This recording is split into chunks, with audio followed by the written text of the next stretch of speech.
Already, Great. I haven't done my makeup yet. He's beautiful. Just naturally. Hi there, I'm Tish, and Lily is on the other side of the camera. And we are here with Jeremy from Nightmare at Stagecoach Hollow in, or outside of East Liverpool, Ohio. 2 minutes away from the PA border. It's not that far of a drive. You want to tell us a little bit about your haunt? How would you describe this place to somebody who has never been here? Pure chaos. Fair. Pure Fair. chaos. This is an outdoor trail. You have what? 3/4 of a mile? Okay. It just depends. Next season, it may be a mile. I have several ideas that we want to talk about, and if chainsaws and tree fallings and everything else is cleared up enough, we might be able to extend that into a complete mile. Yeah. This is the kind of place where if you like chainsaws or clowns or insane asylums, and if you don't want to know what is happening next, Nightmare at Stagecoach Hollow is the haunted trail for you. Okay. All right.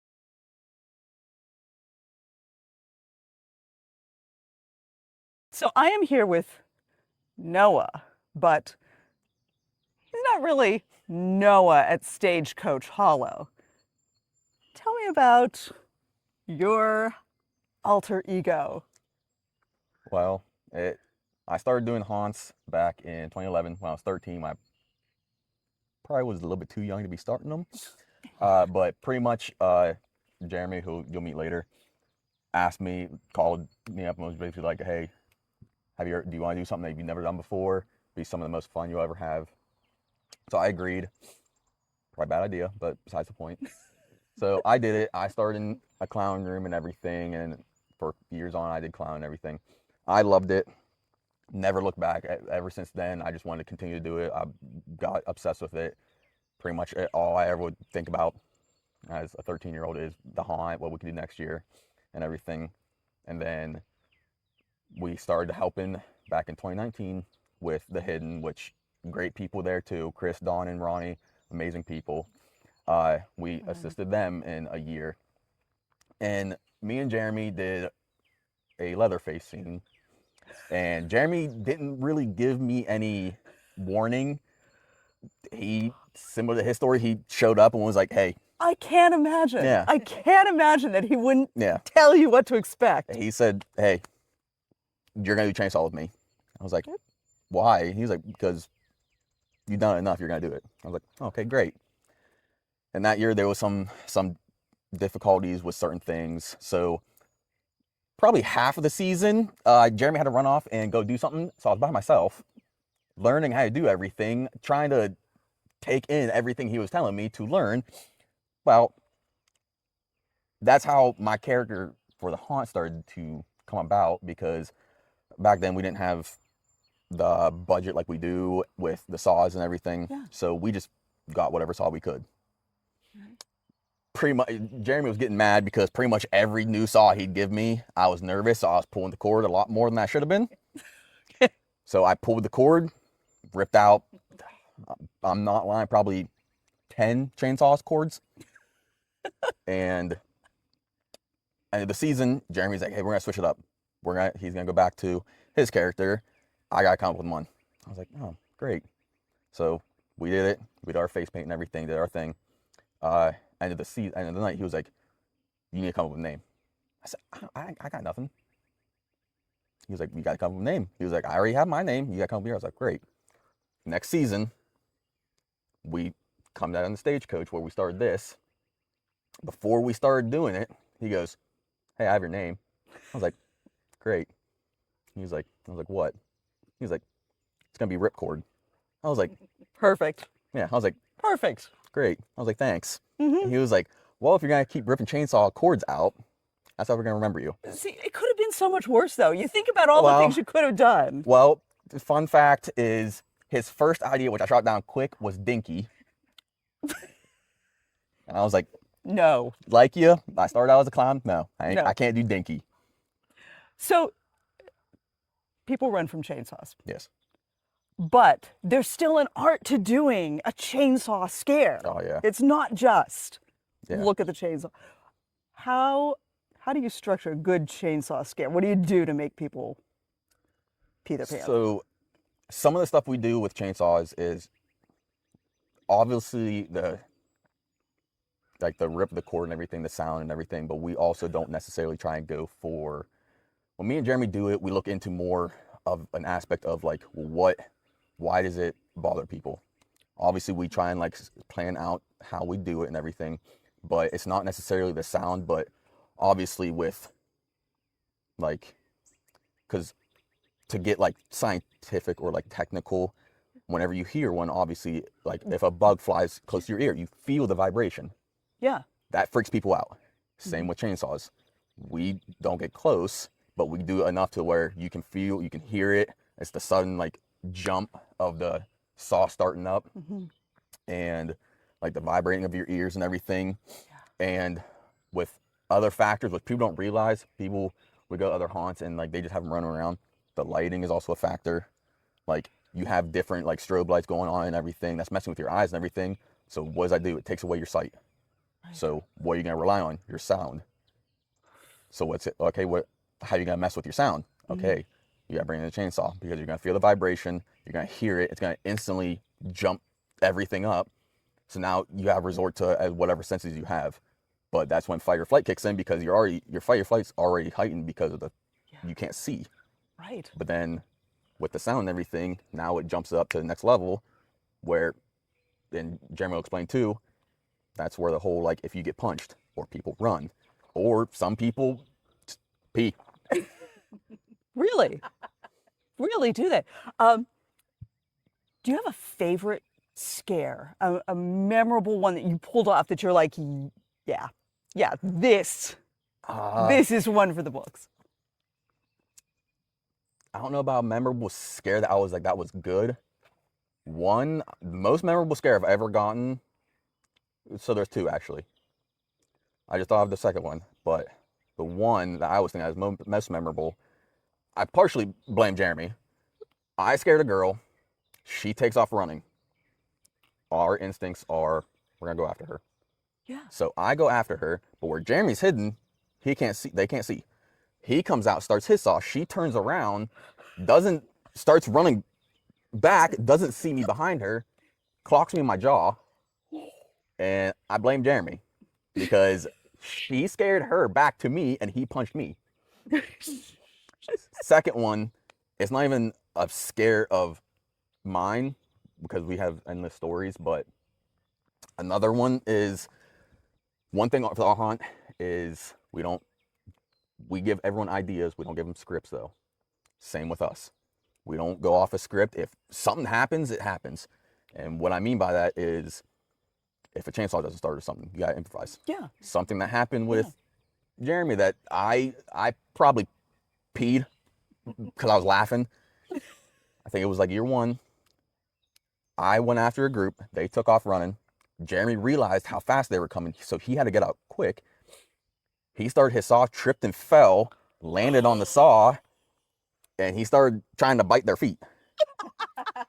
And I'm like behind them, like, because they can't see me. And once they get all their attention off me, I'm like, fair game, I'm not doing anything. Jeremy's on the ground. I'm like laughing. So I'm like, what is he doing? After the scene was done, he was like, dude, I didn't know what to do. So I just started biting their feet. So that was my two memorable scenes I remember. I would die. Yeah. I would die if somebody was, Well, when he landed, it wasn't a land on the ground like I sat. No, he landed his bar on his stomach. So he knocked all the wind out of him. So he's like trying not to struggle to breathe, but at the same time, he got to improvise the scene. And like we tell all the actors, get the scare. We don't care. How many injuries have you had from doing this? You're describing like falling and running and getting punched. It's countless.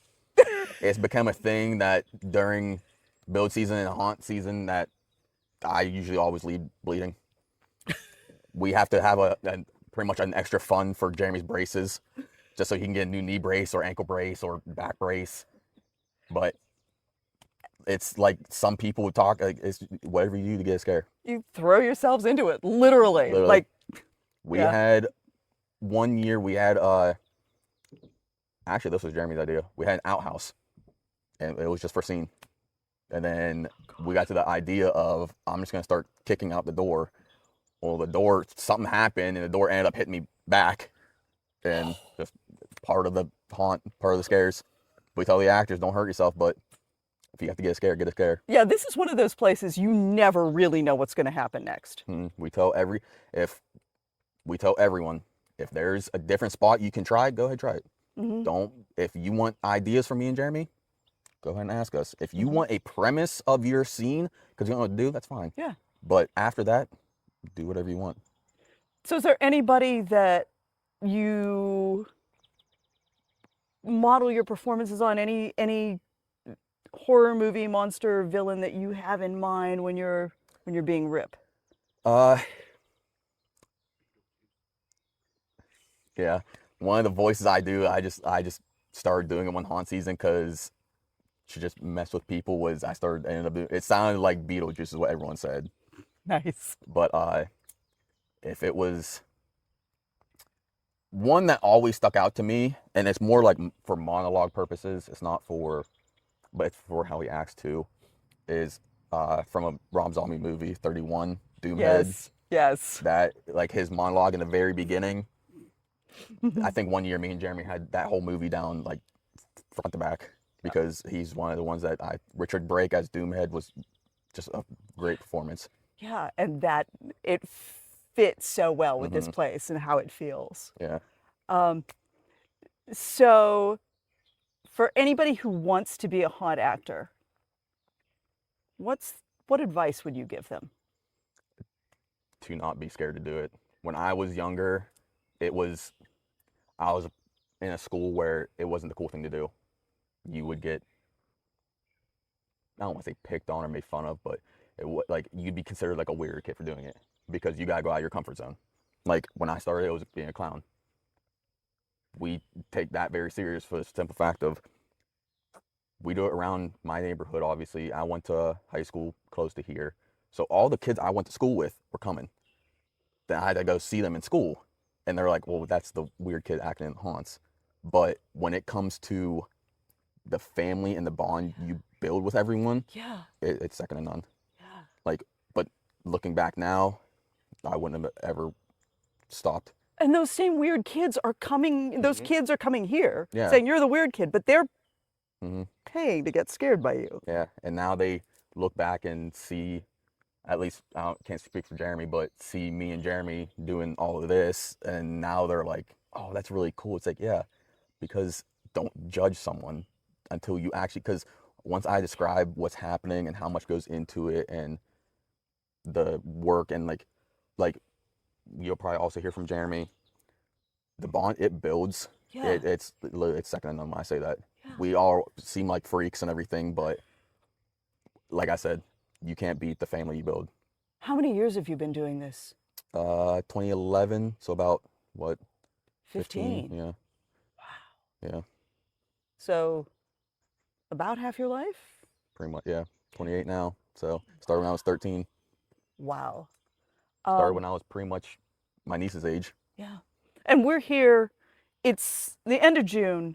They're getting started planning haunt season, planning what they're going to do, getting ready for people to come out here September, October, and see the trail at Nightmare at Stagecoach Hollow. Thank you. Thank you for staying up for like 24 hours to come meet with us and talk about course. being Rip. Of And course. nice to see you when you're not chasing with a chainsaw.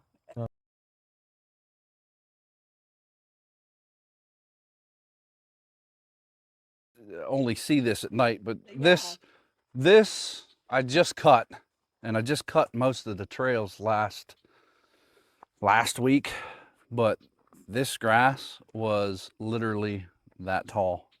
I come down with a riding lawnmower, and I'm like, it was bad. But usually that's where we get ready, all those picnic tables over there. My buddy will bring in his camper, and anybody that has to actually change out of their clothes will change. But we park all of our actors over there. And last year, did you have the entrance to the hospital back that way, No. or the asylum? It's Or right it's here. down that way? Yep, Okay. everything's there. So that Ooh. little trail right there leads up to a big cornfield. Okay. Well, now they didn't plant corn this year, but I think they got like wheat or something. But 2 houses up is my house, so I just ride the quads down and drive the lawn tractor down when I have to. Perfect. So, I was telling you, I think when we were talking last night, that this is the main entrance where we go, and this was where the big skeleton guy was last year. Okay. This just looks like There's middle your of nowhere. barrels that make the noise. Okay, so explain the barrels. Explain why you have the barrels here and what they do. Well, I didn't even know that they would do that until I got them donated by somebody. Somebody brought them here, and they were all sitting up there. And I was down here one day working on something, and I hear this boom. I'm like, what the hell was that? And I'm like looking around. I was like, oh, I said, this is going to be a perfect setting for a haunt. And then like 20 minutes later, I hear another one. Boom. I'm like, what in the hell? And I get over there. I was working around the area that they were all at, and they started doing that. I was like, oh, they're expanding when it heats up in the afternoon, they do it, and then at night they contract. And so I've placed them in different places of the haunt, and I get most of the scare actors with it, because by evening when the customers start coming through, they've already stopped expanding. Mm-hmm. And they're like, there's noises coming from out there. I'm like, there's a reason for that. It's haunted, didn't I tell you? But yeah, most of the lighting and the cords and stuff, they're all outdoor stuff, so we leave them up all year. And that way, when we bring the generators out, we just plug them in. If something doesn't work, we'll just kind of troubleshoot it until we figure it out. But it saves us a lot of time and effort into having to string 3 miles worth of cord through a haunted trail. I think about this place off season, and I imagine people just wandering in here and seeing this. Yeah, I mean, to look at it, it doesn't look like a whole lot in the daytime, but when you add the lighting effects and put the actors in there, Yeah. it becomes a totally different world. See, I don't know. I think if I just stumbled on this, I'd be kind of terrified. I'd be like, Oh, what is absolutely. this? What is this? Like this was one of the first things that we started building, because this was an old farm access road, and I was like, well, I want to put either the entrance or the exit here, and you guys come multiple years. So one year was the entrance down there, and this year, and I like to switch it up, and then every year, Noah and I will talk, and we'll make like a little dog leg that goes off the trail, and then we'll put another scene there. If we use it for 1 year, cool. If we use it multiple years, we'll just switch it up. And it always ends up working. So you built all this. Yeah. All that you see throughout the haunt is all pallets, landscape fabric, and slab wood. Most of it's free. I think the most we ever paid for anything was like $150 for like 3 slabs of or 3 pallets of that slab wood. I like to make it look authentic, like it just somebody put a shack up in the middle of the woods. So you don't use No. spirit Halloween There's animatronics. no you spirit don't- Halloween props in stuff. here. Everything that you see is original. And like I told you before, with the chest freezers and vehicles and stuff, you can make anything scary if you put light to it, just depending on what light. But also just finding something like that chest freezer out in the middle of nowhere where you don't expect to see it is scary. Just taking it Yeah, out of just context. yeah, and- taking it out of the context and putting it somewhere where it's not supposed to be. yeah. That gives the customer, they're like, that's not supposed to be there. What's that doing there? And that also leads up to that's taking their attention off of what's about to happen. So they're looking at something else, and then something's coming from a different direction. So just that's- having something like that Yeah. out here is Oh, misdirection. Absolutely. And I mean, and then some of them, like the chest freezers, slam them. Like, I know a couple groups last year, we had an actor that was hiding in it and it popped out and they weren't expecting it, but we like to switch it up. Yeah. Almost every group, you're going to get something different. And that's why people keep coming back. Last year, I think we had somebody that came through like 6 times in one night. And we were like, well, this is going to be difficult because we're running out of things to say. Yeah. But we made it work. You know, there's different places that we can hide from and a lot of different tools that we could use to get the scare. So do you start with the script? No. How do you come up with the ideas? And I try. Noah and I both are really good at, you know, if you see something, he's a police officer, I was a police officer. So you can tell if by somebody's eyes, you know, whether they have fear in their eyes or whether they're looking to fight. And that is one of the things that we work well together, because if I see somebody coming in and their eyes are wandering, I'm like, they're going to pee their pants tonight. So, and then we go even harder. But if there's somebody walking in all big and buff and just trying to show off for their girlfriend, I'm like, let's mix it up a little bit. Let's do something funny. So they laugh. They paid to come here to be entertained. Let's entertain them. so it's not just being scary.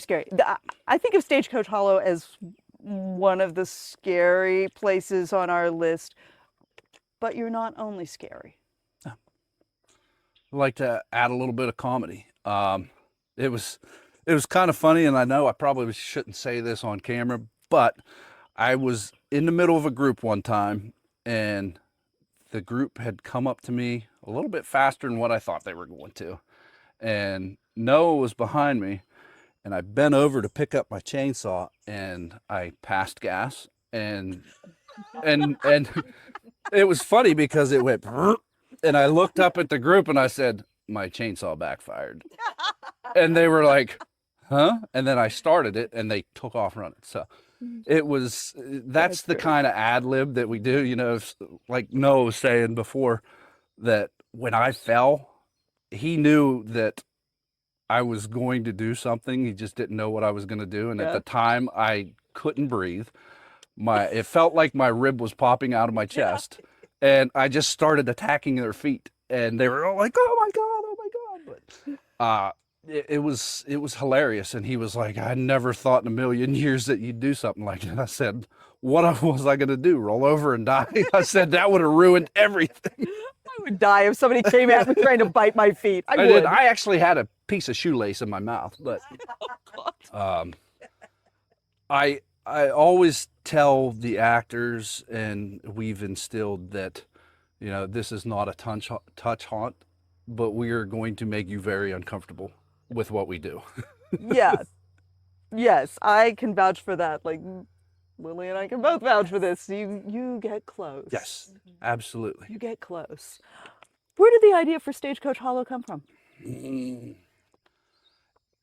At first, I knew what I wanted to do. I knew I wanted to have a haunted trail, and it was just a matter of finding the property. And then when the whole story came about that the family had a cousin that had bought this property, I pitched the idea. He was like, absolutely, I love it, let's do it. And that's where it kind of started. And then we were going back and forth. We were like, what are we going to call it? And my lucky number is 13. It was my unit number at the police department. Okay. Noah's football number was 13. And I was like, let's call it the 13th Fear. I said, it sounds original. I was like, let's try something like that. We passed around the idea and nobody really was biting on it. And I was like, Stagecoach Road. I said, everything that we do, Stagecoach Road. We have multiple things. I said, Stagecoach Hollow. And he was like, yeah, I kind of like it. I was like, Nightmare at Stagecoach Hollow. That's what stuck. And I was like, all right, let's roll with it. Yeah. And our signage and stuff had a stagecoach in the background. And we just kind of rolled with it. And it stuck. And we're like, all right. So I think on the second year, I was like, I don't know if I like the name. We got to figure out something. No, it's like, we're not going to change the name. We're already established. I was like, all right, let's just roll with it. So it's been the Nightmare at Stagecoach Hollow since we started. Stagecoach Road is right out front, and it goes all the way down the end of the road about half mile, and then loops around and goes back into the back half, and it's a dead end. So it's perfect fit. Perfect fit. Perfect. So this, what we're about to walk into, has not been seen since the last night of haunt season. So I don't know how tall it is. I don't know how nasty it's going to be. Let's see. Yay. All right. We got a little bit of stuff that's hanging and Look at this. some things that need some fixing. But yeah, everything that you see, it doesn't look like this at night. It looks like you're actually walking into a house. Yeah. Yeah. Oh yeah, good stuff. Oh. Oh, just like that. Just like that. That's terrifying.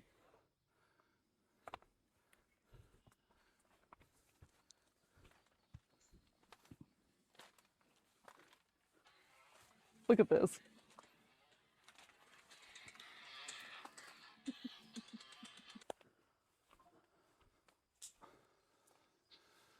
So this was the story that I was telling you about, the big tree. Okay. Right up here, if you look over, there was this humongous tree that covered everything. Okay. That's part of the damage, but the entire tree is now uprooted, and it crushed the bridge where Jay was last year. Okay. It crushed her scene. It knocked down a bunch of stuff. It took like 6 trees out with it. So Wow. you'll get to see the damage firsthand.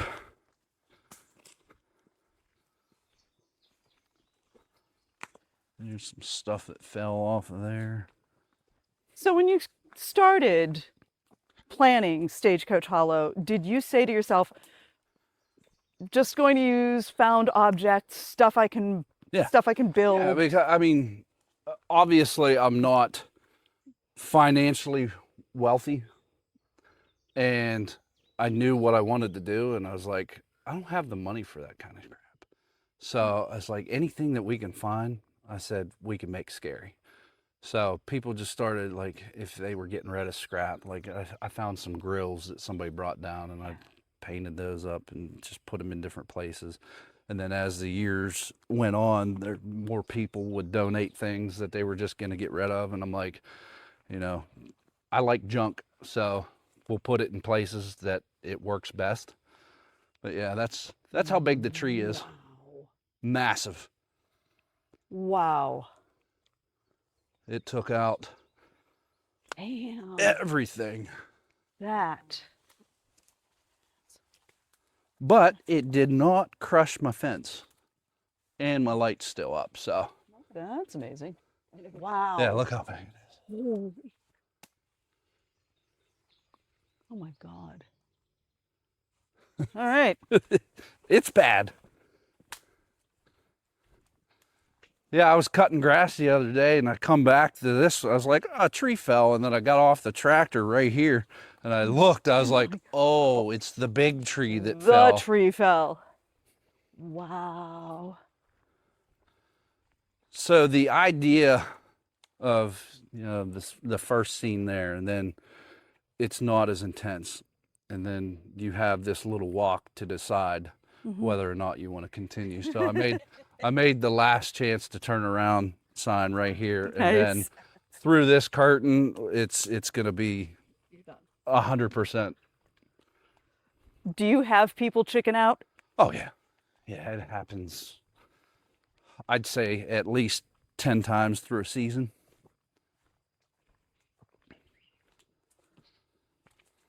Is there one scene that gets them more than any other, or is it It just... just depends on the customer and what their fears are. I've had people that freak out in clown. I've had people freak out in chainsaw that we've had to actually walk back out, that they couldn't go any further. I had one year we had somebody that freaked out in the doll scene because their phobia was dolls.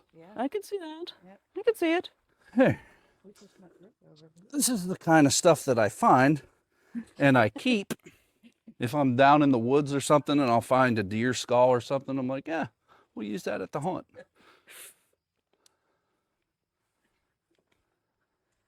So we were talking a little bit earlier about the kind of horror you like to watch, the kind of things that are an inspiration for you. And as we're walking through here, I can see it, because this feels like we're going to walk up to the Firefly house. And we're about to enter House of a Thousand Corpses. Yes. Is that fair? Yeah. Like my inspirations on all this is based off of the Sawyers, based off the Fireflies, Otis Driftwood. I like my character. I try to be Otis Driftwood, with the kind of attitude that he has and the persona that he has. I like fast, aggressive, and he was always fast and aggressive. I was like, that's perfect for me. As I get older, I'm like, maybe I should just put myself in a wheelchair and have somebody start the saw and then they could push it towards them. But this section right here is the eeny, meeny, miny, mo, the option trails. Talk about that, because not many people do this, and you actually give your guests a choose your own adventure. Yes. Well, I mean, there's not a whole lot of thought that went into it. It was just, obviously you're going to go down that way 25 yards, or you're going to go out this way 25 yards, and you're still going to end up in the same spot. Yeah. But it's the choosing that brings people back. And they're like, oh, I want to go this way this time and see what happens. And the actors that work in this area are very multi-talented, so they will sit behind that car hood and see which way they're going and then learn their attack or which they're going to do. But we had corn here one year. I think it was year 2 that we were in operation, that we actually cut out a corn maze and brought you back into the woods.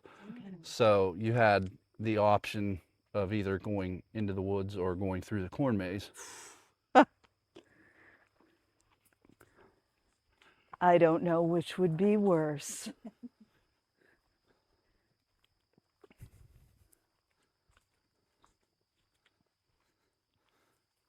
And once again, found objects. Some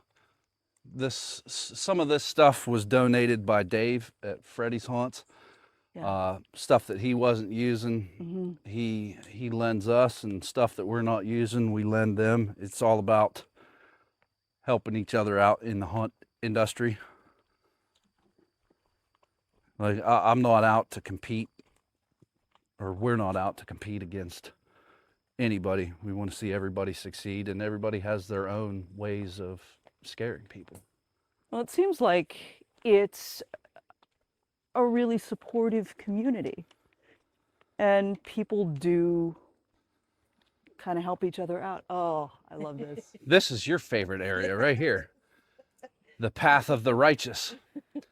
So this was originally our first year. It came in here and there was a little dog leg that wrapped around, and this was our classic characters. And we wanted to try to lean away from classic characters and do more original work. So like when you came in, the first person you'd see, we had a little kid that dressed up as Chucky, and he'd be Chucky. And then we had a Freddy Krueger bed from one of the movies. And then Michael Myers, this was the Myers house. And then we started talking about nuns, and we want to do a church camp scene. I was like, it wouldn't be that hard because we had this wood that somebody dropped off. I said, we could make the steeple. I said, we'll just add to it a little bit. And then that was the church. And then last year, I wanted several options. So that was your first option. This is your second option. You could either go this way or you could go that way. If you go into this way, this was all damaged during the wintertime with the heavy snow. Oh. Yeah. And that's how it laid. I was like, all right. So I'm already working on ideas that this year when you come through, you're going to crawl through. Oh, So yes. I'm like, all right, I kind of like the way that it's laying there. I was like, we're just going to, make it stable, and you're going to crawl through it.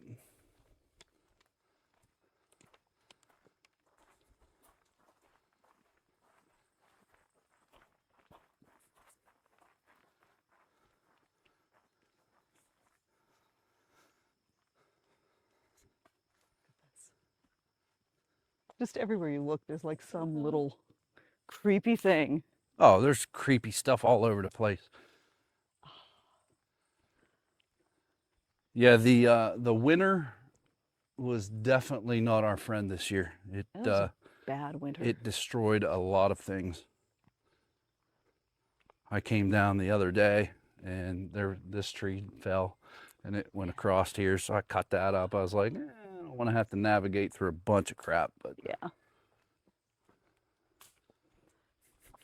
So you talked a little bit about being part of the haunt community, but this is a family haunt, not like family friendly, come here and we're going to just play trick or treat. But yeah, I mean, this is- it's actually both. And the way I like to describe it is, we have talked to the actors. Noah and I both understand that if somebody wants to come in that probably shouldn't be in here at that age that they're bringing them. I've seen 3-year-olds come through on their father Yeah. or mother's back or something. Sure. And we know that we're not going to be as intense with them, and we Yeah. try to make it enjoyable for them. If we see somebody that's really scared, we'll go up to them, kind of give them a fist bump or do something. Unless it's Lily, in which Yeah. case you're like, hey, Yeah, chainsaw. with her, there's no holds barred. So, and then it's my brother-in-law, myself, then my 2 daughters. My wife is the manager out front. Yeah. The mother-in-law works in the ticket booth. So I mean, it's all of our friends, and we've all become really close and kind of bonded. Then I was telling you earlier, we go on haunt field trips and any kind of thing that we can do to hang out to get closer. Yeah. That just makes it better in the season, because we know what each other thinking, we know what we're gonna do. You trust each other. Yeah, 100%. And everybody knows, Noah and I don't put up with too much. If there's a lot of drama, we'll axe that and send people on their way. Yeah. Customers that come in, it's zero tolerance. If we can type, or if we can feel that they are aggressive in the way that they handle things, they're gone. Yeah. We're all here to have fun, and if they're not having fun, go be somebody else's problem, because we don't want you here. There's another one of those The barrel. barrels hanging out in. Just I've waiting. actually, like, in the off season when everything's dead, I find that all the barrels, I'm like, I didn't know I had that many. But they're just in random spots. This is the clown house, and I don't think y'all want to try to navigate through there, because that's going to be a lot of work to get through. Wow. So we can go out and around and come into the back half.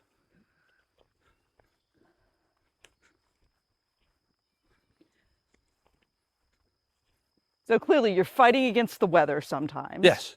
You're fighting against nature a little bit. Yeah, when it comes down to crunch time, like mid-August, and we know that we're going to open in September, it doesn't matter. It could be downpouring. We're down here doing things, trying to get things put together. On nice days, we like to spend our time and put all the plastic back up and make everything presentable again. But we got some ideas that we're going to work through on this scene this year. So what are some other challenges you've run into running a haunt? Anything that's really surprised you? Insurance is a big thing. The carriers that we've had in the past years have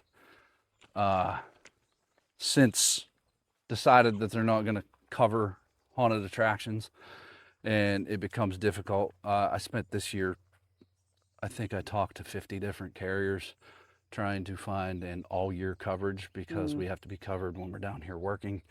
Right. If we owned the property, it would be nice, but we're leasing it, and we have to abide by what the landowner wants. And having insurance all year because he doesn't want to be liable if we're down here and shove a nail through our hand. Right. That's difficult. Weather, obviously, although over the last 2 years, we've operated every date that we were open without having to cancel for rain. I like having an outside, there's pros and cons to both.